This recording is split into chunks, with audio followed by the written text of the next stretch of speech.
Hello, my name is April. I'm so excited to see you. And if you haven't seen me before, what's good? I host this podcast. It's called You Owe Me an Apology.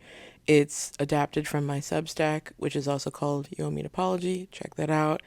And basically, the idea behind it is I'm one of those girls who in high school was kind of thriving off of the feeling of somebody knowing that they owe me an apology and feeling bad about it. Like the power, and I'm being vulnerable. This is a safe space. I just decided. We have so few left. Sorry. we I would like let's say somebody did something to piss me off. The look I see on that girl's face in the hallway of just guilt, shame, feeling so activated, feeling indebted to me, the power that I get, unfortunately the rush. Yeah, that's huge. That's huge. But I think just zooming out, like, yes, personally, I do have a history of just literally loving being apologized to. But also, I am noticing this trend where the kids don't apologize anymore. Like, I see this trend, obviously, I'm online, whatever, okay? And some kid will make a video, hey, this girl did X, Y, and Z to me. The girl does not, rarely does she respond, you know what? You're right. I'm taking accountability. I'm so sorry. I'm going to learn from this and the behavior will not be repeated. She usually stitches the video and it's this. I can't believe that somebody who is neurodivergent in a polycule, multiracial, and sorry, and a fluid gender expression experience could be stitched in a video showing what I said back to me with no edits, with vicious intent. I'm being gaslit. I'm being abused. This person is a predator, and it's wrong. That's what I see online. I don't ever see apologies. And it makes me sick. It makes me sick. There's this quote from when R. Kelly was interviewed by Gayle King, and my friends who know me know that like this is something I'm quoting on a daily basis, like the entire interview. But there is this important part where he turns to her and he goes, Gail, I need help. And she's like, okay. Like, she's like, we're getting somewhere. She's like, okay, Robert, what do you need help with? I need help. What kind of help? This is the kind of help I need. Yes, what kind of help? I need somebody to help me not have a big heart. And she goes, Robert. Honestly, it's my favorite thing. Fuck R. Kelly, fuck any sexual predator. But literally, that is what y'all sound like when you refuse to apologize online and in real life. Like, I'm just worried that socially and societally we've lost the value of a straight up like heartfelt apology, and it makes me sick. So I decided to do something about it, and that's what this is. We are going to talk about the people who owe me an apology, the concepts who owe me an apology. And then we will start to have guests, and I'll get the guests to demand apologies for themselves as well. And I'm very excited to kind of encourage this behavior that I have of, oh, I'll sit here as long as it takes, baby, until I get my damn apology. You forgot to invite me to your 30th birthday party? Are you kidding me? And we worked together 5 years ago, bitch. Yeah, I'll wait as long as it takes. Let me tell you something. I am a spiteful West African woman, and I take pride in that. And you will never, ever get away with not apologizing to me if you owe me one. And you can bet on it. This is what I call self-love. This is what I call standing up for myself, demanding better, demanding the treatment that I know that I deserve. And I think I'm entitled to that. That's pretty much the only thing in this world I feel entitled to. I don't feel entitled to like other forms of basic human decency. Obviously, healthcare is out the window. But I do think I should be apologized to when people fuck me over. Because I'm apologizing all the time. I'm going, oh my God, I'm so sorry. Oh, like I ran into some guy the other day at Whole Foods, like literally ran into him, walked directly into him because I was listening to a podcast that was getting so good that spatial awareness is completely out the door. I turned to him and go, I am so sorry. That was so rude, so inconsiderate. I'm so sorry. He literally looked judged. I could see in this man's eyes, no one has apologized to him since the Bush administration. We're sick. We're sick. Okay, zooming out. My name is April. I am a Liberian girl. Liberian girl. By the way, the language they're speaking in that song, I've never heard that personally as somebody who is of Liberian descent. But I do appreciate the attention and being put on the map in that way. Of course, do we want to be associated with that person? No, but when you're a tiny country, sometimes you kind of take what you can get type shit. So anyway, I'm April, and we're gonna get through this intro. My name is April. April Korto Quioh, if you're nasty. I am a Liberian American TV writer. I'm also director, actress, comedian, podcaster. I could model, in the words of John Early in Search Party. I do curate, whatever that means. But I am somebody who has done a lot of podcasts. So you may be very used to this voice. I've been doing podcasts for God almost a decade now, which is insane. And this is something that I've been wanting to do for a while, turning the idea of the Substack where I was kind of writing out these thoughts about different things that were pissing me off and that I genuinely wanted apologies from. And I've been wanting to adapt it into a full video podcast for a while. And so I'm in the process actually of turning a corner of my garage into a podcast studio. So literally, Mark Maron, watch your ass. I'm coming for you. But it's going to take some time. So I've been thinking, okay, but I want to get the first episodes out there. What am I going to do? I saw it on Twitter this morning. Kate Blanchett did a podcast laying down. I said, what the fuck? This had not occurred to me. As someone who can regularly be found begging her sister to braid my hair while I'm laying down, I don't know why I have all these years of podcasts, it never occurred to me. Lay down. So if you're watching the video podcast, you'll see me. I'm in my bed. I'm in my jammies. Hi, how are you doing? You got to make life work for you. Not to turn into download my ebook type girl, but honestly, we got to work smarter, not harder. It's so true. So I'm comfortable. I'm holding my cute little microphone and I'm ready to just get into it with all of you. So yes, if you listened to my many podcasts in the past, thank you for being here. Thank you for not being tired of my voice. When I first started podcasting, I had a hard time listening to my own voice because it just felt so excruciating. Now I'm like, okay, not your sexy raspy ass. Like now I'm really getting it. Also another change, like I'm like getting into it and I'm thinking there's something, not to do this first episode, but there is something about my voice.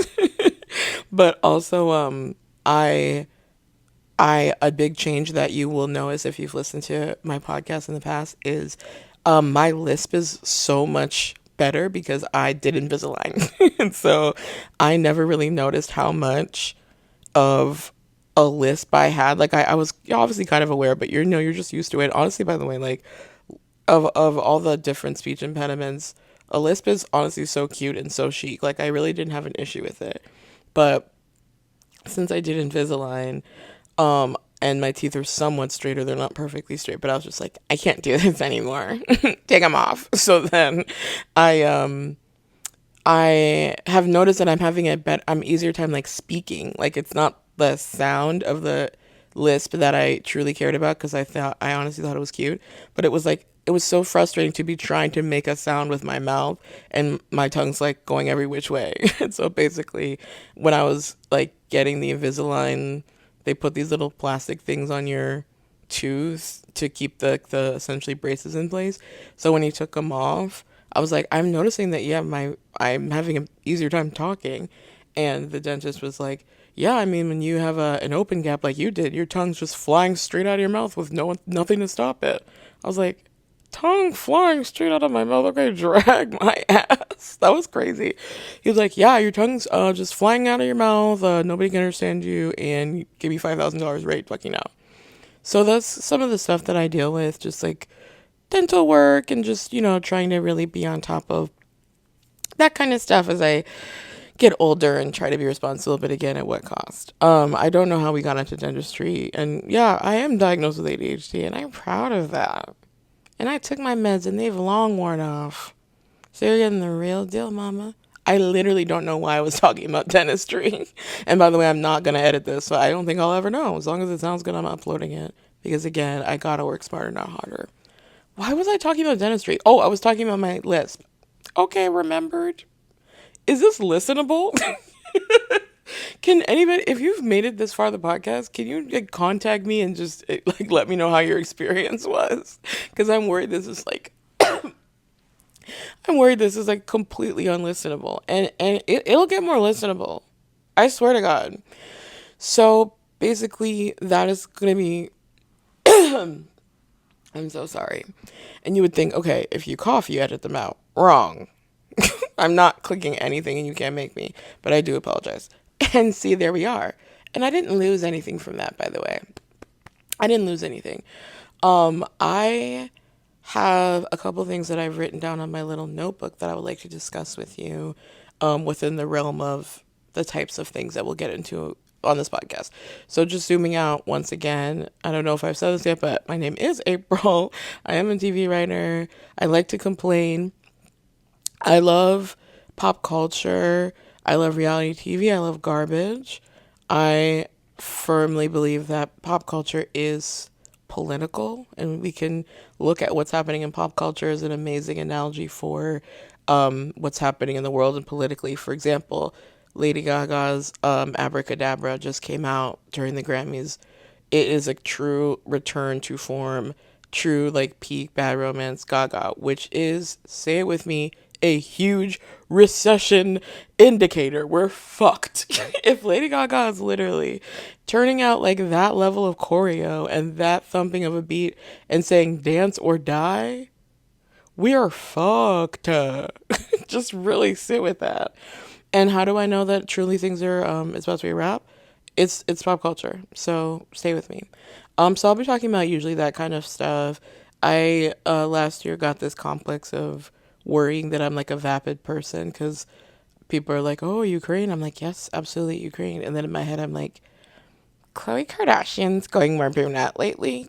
Like I'm just worried of like, am I like a completely vapid, like nothing in my head girl? Because keep in mind, I did go to college. And my parents are immigrants and kind of laid it all on the line for me to be like, I actually, I think myelin ventimiglia might be a little bit more complicated than me. We're ready to discuss. Yeah. Like I'm just worried that like it's not optimal, but by the way, like life is a journey and nobody's perfect. And I do actually think that there is something intellectual about the way that I think about pop culture, and that is why I've decided it's okay that I'm more of a magazines girl than a books girl. I love books, but I'm reaching for magazines, and honestly, and I'm proud to say this, I am reaching for fan fiction. I can't even get it out. Yeah, and I used to be ashamed. I used to say everyone's posting their end of year book list, and if people knew what was on my iPad. But you know what? I've decided that life's short. I'm ready to live out loud. I'm 31 and a half years old. Bleep it. Pointing to the editor who doesn't exist. It's just me, and I'm not gonna edit this. And I'm proud. I'm proud. Okay, so let's see what I wrote down. Actually, like before we even get into this, I just need to talk about this isn't my oh me an apology for the week, but this is just something that I need to get off my chest. So I was at one of my favorite coffee shops this week. My history with this coffee shop is very fraught. When I first moved to LA, I loved going there because it had this kind of like eclectic, like mismatched chairs type of vibe. Somebody would come in and be selling like, you know, what's the stuff that they make the gel, sea moss gel, like by the gallon, stuff like that, right? Then they got a new owner and they closed for like a year and they rebranded, and now it's like a very chic coffee shop. And so with that has become like all new sorts of types of people, which is fine.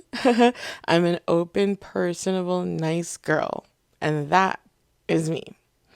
But you know, when you're a regular somewhere, differences in the ecosystem immediately become noticeable, and that's just something that I've had to accept since it's reopened. So I had an incident there a couple days ago. The another part of this coffee shop that has been fraught in terms of my experience is that there was drama with the bathroom. Where there's a bathroom, which first of all, thank God. I'm happy to live in a city where at least if you have to pee. Little bladder girls, shout out. Is that what I should call my fans? The little bladder girls? Oh my God. So sorry.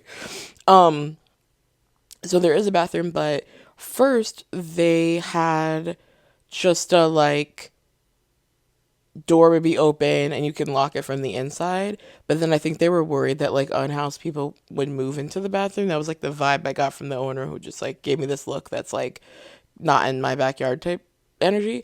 But so then they put a code on the door, but they took out the internal lock. So anybody could put the code in and walk in even if you're on the toilet. So I was getting walked in on, people other people were getting walked in and I was walking in on people. It was happening constantly. So the latest version is lock from the inside with a code. So it says on the door, put in the code and knock, and then it may or may not be locked. Now, because of all of these past iterations of this bathroom that have happened in quick succession, like this is all over like maybe a 6 month period, I don't know when I go to the coffee shop today, what version of this bathroom am I going to get? So I go to the bathroom, I type in the code, and it flashes at me, and I can't tell if it's flashing in a you did it way or in a that's not the code way. So it flashes at me, it kind of pauses for a second, I knock, I don't hear anything, put the code in again, flashes again, so I'm thinking, I think I did do it right, so let me just wait a beat. So I wait a beat, there's another girl next to me, we're kind of making a face like, oh, I hate waiting, but any moment to seek out sisterhood and community, I will take it.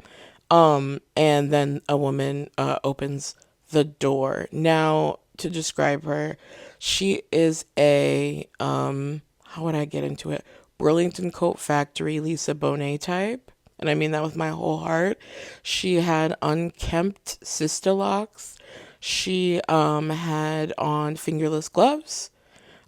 She had on like overall denim dress and like sweater, like long sleeve shirts with like sweater. Like and I can tell just like this is her look. Like she's not going through something. I mean, we all are going through something, but she genuinely thinks she's turning a look, right? So whatever, you live your life. I live mine. Mind you, while I was in the line waiting, I realized that I had worn this exact same outfit head to toe to this same coffee shop like 6 days prior. So I was getting paranoid about like, oh, everyone's looking at me. So like again, we're all going through stuff. But I'm describing her outfit like that because she's a bitch. And that's okay. So anyway, she opens the door and I obviously clock. She's also wearing like a Kangol hat, whatever. So clock the hat and then she looks at me and she goes, gotta be patient. And I go, excuse me? And she goes, gotta be patient. Heard you at the door and gotta be patient. I go, oh, I put my ear to the door. I didn't hear anything. And she goes, yeah, usually when the door is locked, that means someone's in here. And I just go, thank you. And I like, honestly, like hip check her out of the way because I'm not going to sit here with you and get into the whole history that we just did, by the way. And it was excruciating for the listener and it was excruciating for me about the history of this bathroom. So you're like, oh, usually when it's locked, you don't know about usually, bitch. You don't know. You have no idea what usually is. Usually is people are in here playing dice. You have no fucking clue. I was so livid. And here's my thing. I often find that I am getting spoken to like this in public by other adults. Now, it could be because just objectively, and if you're watching the video podcast, you tell me like I'm adorable, and I know that, and I'm naturally okay, obviously, if you look at the aesthetic, this is not for the podcast. Like I'm always looking like this. I'm like, I hate to do this, but it's like I am that girl, and like I am sort of like a grown up like Black Lizzie McGuire, but I'm not always splitting my pants and like spilling juice over myself in front of Ethan. Like I am, And so I think people see me and they go, "Oh my God, that little girl is so adorable," but clearly grew up without a father in the home. Clearly needs guidance in a certain way. People want to guide me. People want to guide. One time I got my nails done, and the nail tech, she was like an older lady, did my nails, did amazing, and she looked at me and I was like, okay, I'm gonna check out. And she goes, don't you want to use the bathroom before you go? And I'm like, what? And she goes, I think you have to use the bathroom. And she made me go in the bathroom and pee. Like, I'm spoken to like this all the time, and it depends on the delivery. Sometimes I'm open, because I am also a little baby and I could use some help, but sometimes I'm not. And the way this lady said it, of like, gotta be patient, like it was so passive aggressive kindergarten teacher. Ooh, I wanted to snap. Ooh, I wanted to snap. You don't know me, bitch. I'm literally crazy. Like, I know that like you wouldn't get that from the aesthetic, but keep in mind I am still a heavyset black girl. Like, I don't know. Like, let's all remember, like, at the end of the day, some things are rooted in truth, regardless of the presentation. I'm cute, but like, I'm still like I'll fucking choke you type shit.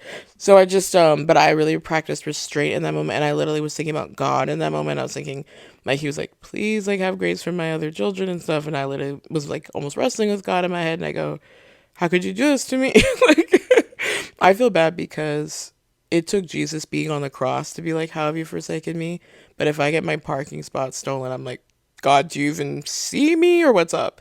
And I do just want to apologize to him. I know he's subscribed and he's on the Patreon. God, I am sorry for just how ungrateful I can be, and just, the huge attitude problem that I continue to not know how to dampen. Love you so much, and I'm gonna literally try to be better. Okay, so what did I write down in my little notebook? Hold on. Okay, I wrote down intro, the art of the apology. Yes, exactly. It's very important to apologize. My fundamentals for apologies are make sure obviously you know what you did and say it. Don't be like that thing that happened. Like, I fucking hate that. Identify it. And then say that you understand why it was wrong and what steps you're going to take to make sure it doesn't happen again. And also acknowledge, like, even if it's not your intention, like, first of all, don't mention that because that just pisses everybody off. Just say, like, acknowledge the other person got hurt. That's it. You don't lose anything from that. So actually, like, I'm kind and I'm like actually doing a public service, and this isn't just about me venting. It's more just about me giving back and me like showing the younger generation like there's nothing wrong with opening up and like apologizing, and that's how you grow. Okay, next on my list was I wrote down, okay, so I'm going to do a segment on this podcast. And by the way, in 2 weeks, if I decide I'm not doing segments, I don't want to hear shit about it because I'm literally doing this on my own and I'm vibing out and you're vibing out. And thank you for being here. And sorry, I was a bitch earlier. The segment's called Hear Me Out. Is it possible to listen to this podcast? You really gotta let me know. It's called Hear Me Out, and it's about, I'm going to talk about something that I've just been thinking about a lot, and I want you to hear me out about it. That's it. So I wrote down for this week, my hear me out is about clout addiction. Okay, thank you. This is something I've been on about a lot around the house lately. I believe that this country is sick. This country is diseased. This country needs help. And the sickness among the many that we have, capitalism being one of them, is clout addiction. I see people do anything for clout, anything for the small opportunity of, well, maybe he'll repost and maybe I'll be able to like get enough followers and then I can do like a Jergens ad. I'm seeing people bend over backwards, absolutely humiliate themselves for a little bit of clout. Oh, please, sir. Please, sir, some more clout. It's getting crazy. Please, sir, I want some more. What? Please, sir, I want some more. It's getting crazy. And the thing that I hate is the feeling of you're meeting somebody and you can tell they're asking very pointed questions to like scan you and see like if where you are on the clout radar and like how much clout can I squeeze out of this bitch. That feeling is makes me so sick to my stomach. And I know what you're gonna say of, oh, April, you live in LA, why wouldn't you expect that? Yeah, but you can hear about it and read about it, but the actual feeling of it, which is not exclusive to LA, but the feeling of it is completely disgusting. And I just like the behaviors that I see. Oh my God, it could never be that serious. Like, if we learned anything from the 12-hour TikTok ban, we've got to learn that ultimately, like, this can't be the thing that we define ourselves by. Seek God, but truly just seek something to, like, identify yourself by, because I see people lay it all on the line. I see people post, like, the most personal, honestly, like self-violating shit for clout. And it's almost like we now have this currency of clout that is completely outvalued the dollar, probably by double. And it's like making our judgment off. Like I saw, so the Grammys just happened. And first of all, I have unfortunately been laughing because LA is in the midst of the very early stages of recovering from the devastating wildfires that happened last month. It was absolutely insane. I did think I was going to die. And our house was nowhere near either of the fires. And we do I'll post some links in the show notes for good places to give back. I like to give to the Entertainment Community Fund, which is a grant program for people in the entertainment industry affected by the strike and also stuff like this. But we, as LA has been recovering from the fires, the like statewide efforts to raise money, they're calling it fire aid. And it's like, honey, it can't be that. It's not gonna be fire aid. Like, it sounds like something you drink. It sounds like something that would be in a can on Theo Vaughn's desk. Okay. I don't know why we're not just calling it like rebuilding LA. Like they're like the Fire Aid concert has Olivia Rodrigo. I'm like, I feel like I'm losing my fucking mind. Anyway, at the Grammys, they were like, sorry about having to put out all those fires. Like, literally, the Recording Academy was like, sorry for having to put out all those fires. As a treat, some of the firefighters can come and get some clout, and we'll let you be on stage at the Grammys. And it's like, okay, I understand in their world, like, they're like, what would make me feel better if, like, I just had to deal with this huge issue and it was like a disaster and all this clout. Like, I can't think of a bigger honor than like having a little bit of clout. And so literally they have this lady come out and you know, much love to her, God bless her, she clearly is Hive, like she's in the Hive, but they have her come out to read Album of the Year, and I go, Album of the Year? Give a kid a scholarship. Jesus Christ. I mean, we just are sick. So that's what I need y'all to hear me out about it. When you see it in your loved ones, I don't think it would be out of line to have a intervention. Sit them down, get them in a circle. You're hurting us. You're hurting us. You and your boyfriend making couples content, fake prank videos, hidden camera, quote unquote. You have a PhD. We're scared. You've changed. You have to get your loved one some help. It's embarrassing. I literally, if I was like very wealthy, if I was Melinda Gates and I'm like, okay, I just got this dude's money. What am I gonna do with it? I'm not kidding. I consider opening up a clout addiction rehab. We need it. We need social media rehab and we need clout addiction rehab.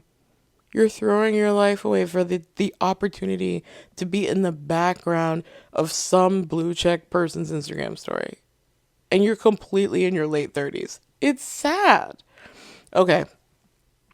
This week, my apology demand, which what I will be doing, same as in the newsletter, is every week I'll pick something to demand an apology from, and I'll go off about it.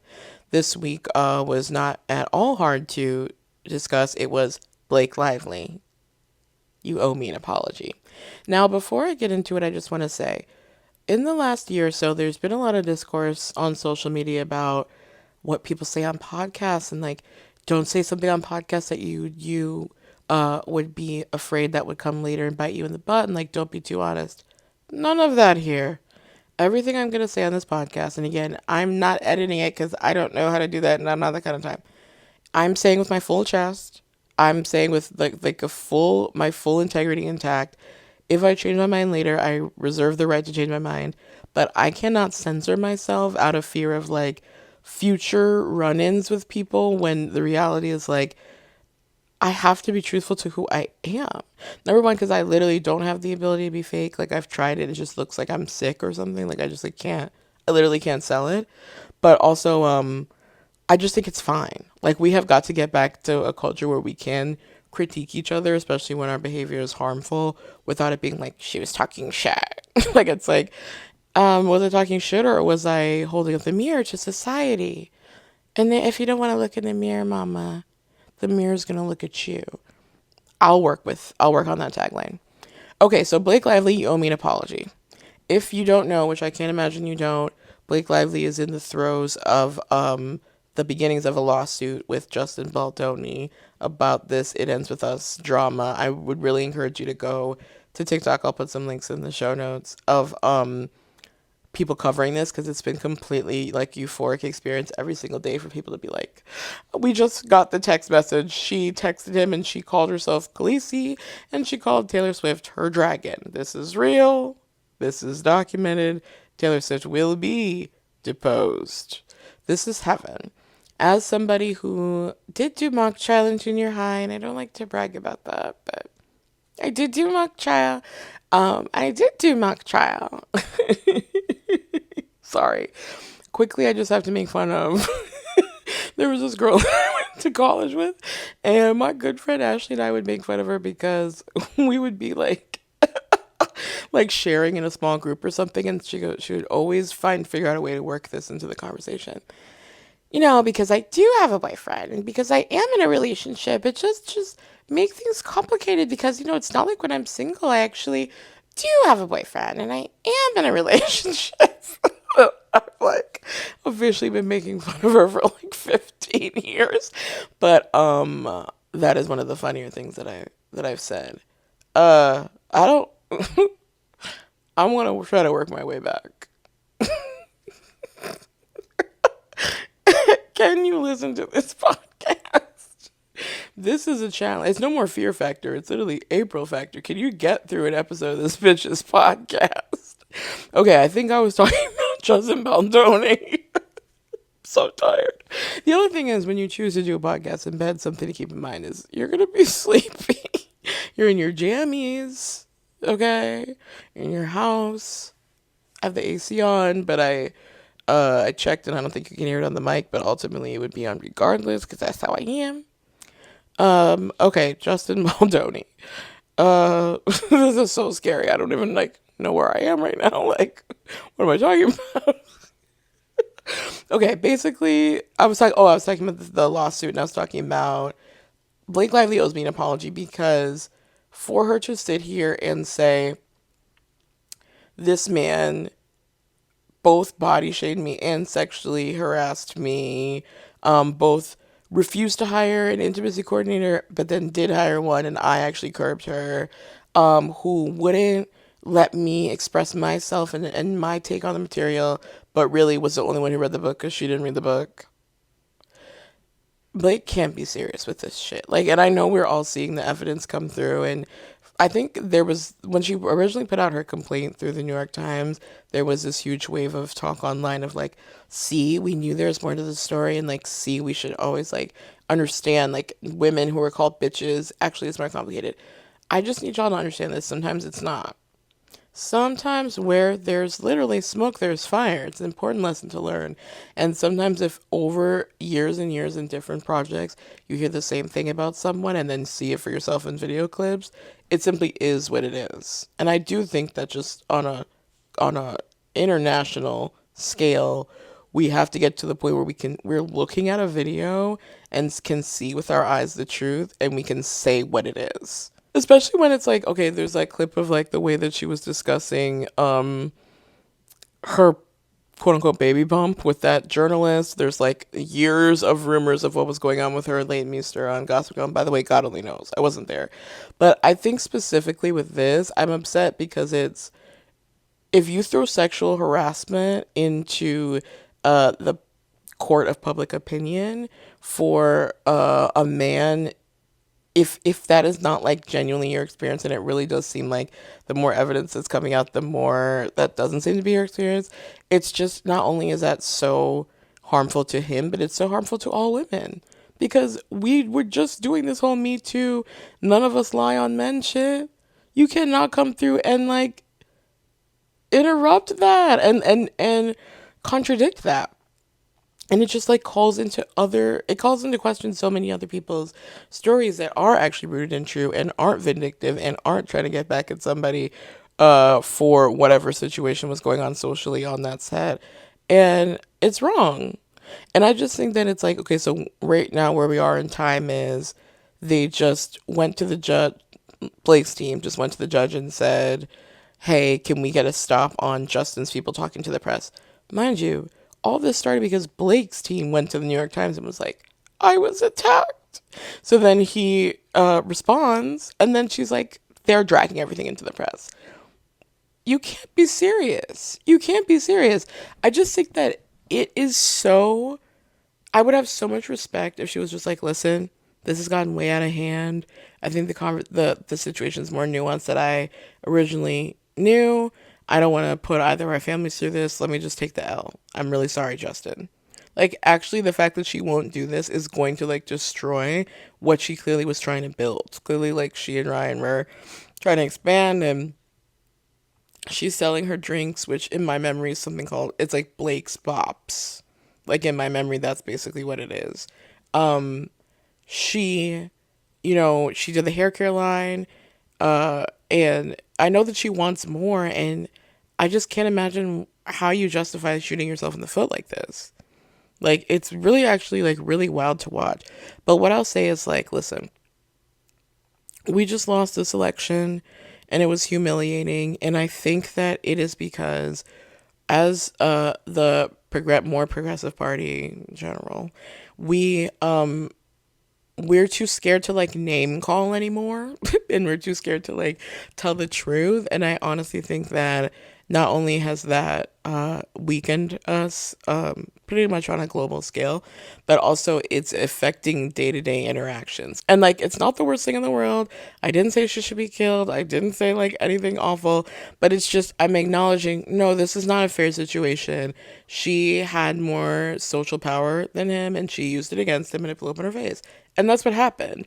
And she risked undermining an entire community of people who have survived sexual harassment and assault. She risked using that for her own gain and seemingly didn't think twice about it. That's what happened. And it's so bizarre to me to think of anything other than that. And so, Blake Lively, you owe me an apology for having to have these conversations with people because they saw the original wave of headlines and they're like, yeah, he's bad. And then now here am I at the smoothie shop. I was just trying to run in and out, get my freaking protein shake. And now I have to sit here and talk to you about media literacy.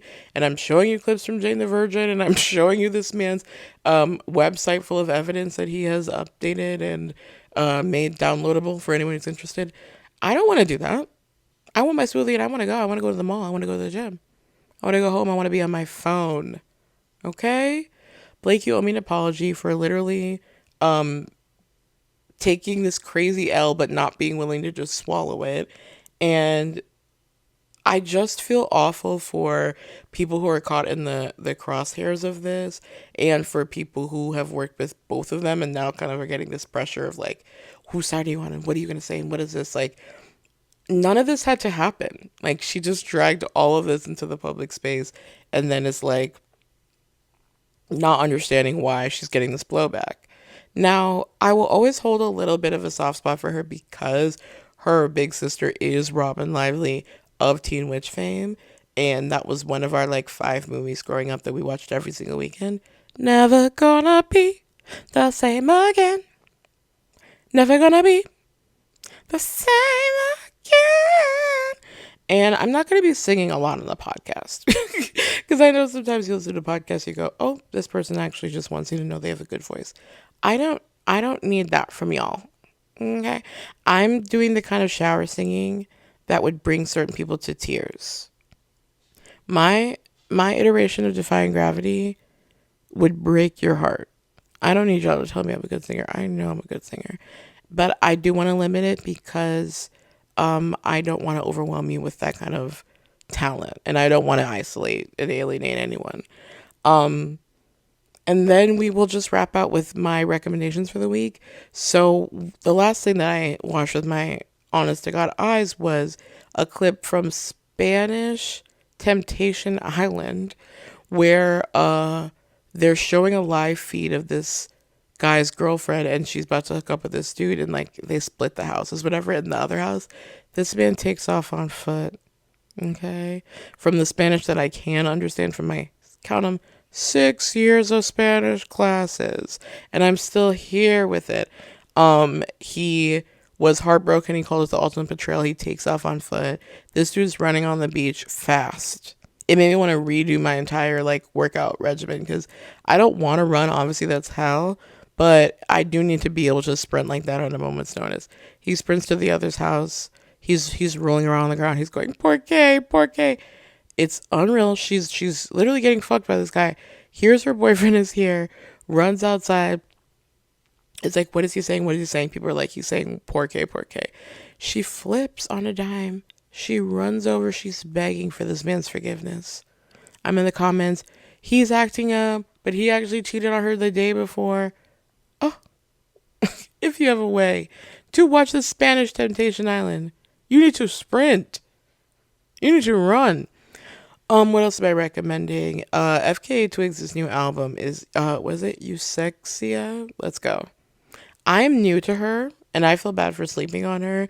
I think I was just alienated by how high art she was because, my vibe is honestly like Addison Rae. My vibe is like, Christina Aguilera, back to basics era. Like that's me.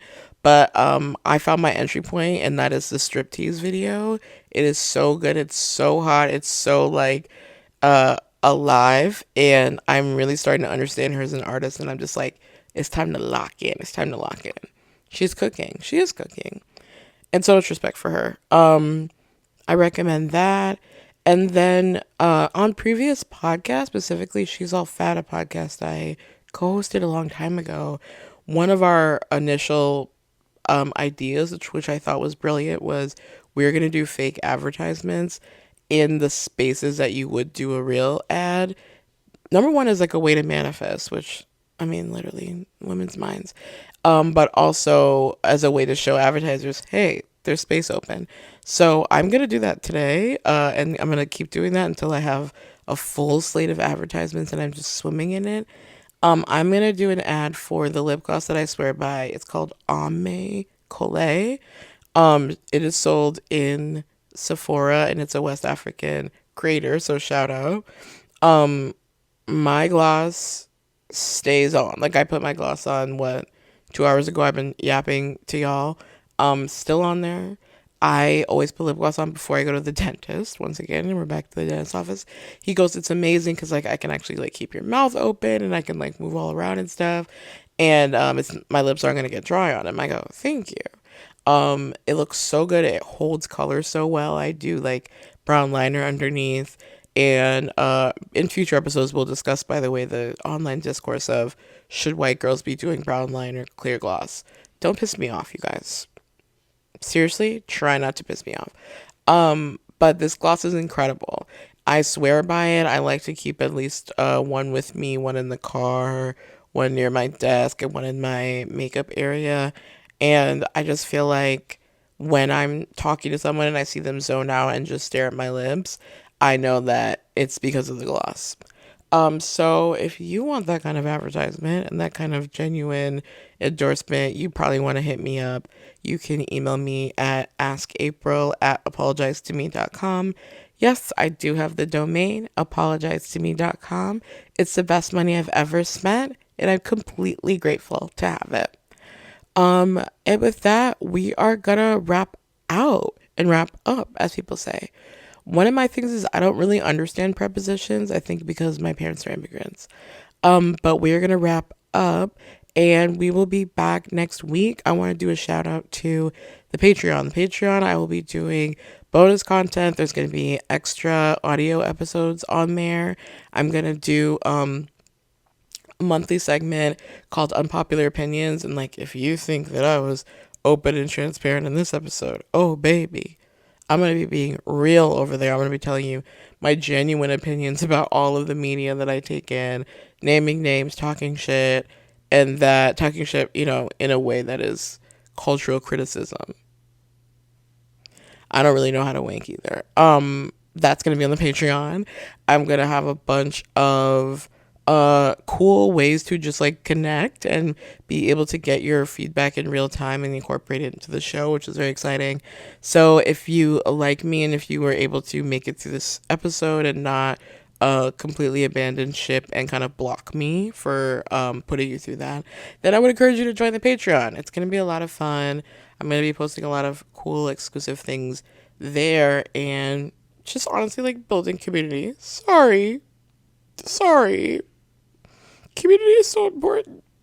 But genuinely, I used to be somebody who was like, I'll deal with people, but really I have my own thing going on that I like. Now I'm really starting to see, unfortunately, or fortunately, the point of life it's looking like is going to be other people. So it's really tough. So, meditate on that. Think about who owes you an apology. Don't forget in your daily life to absolutely demand that shit because you're worth it. And see you later. Love you. Mwah. How do people end podcasts?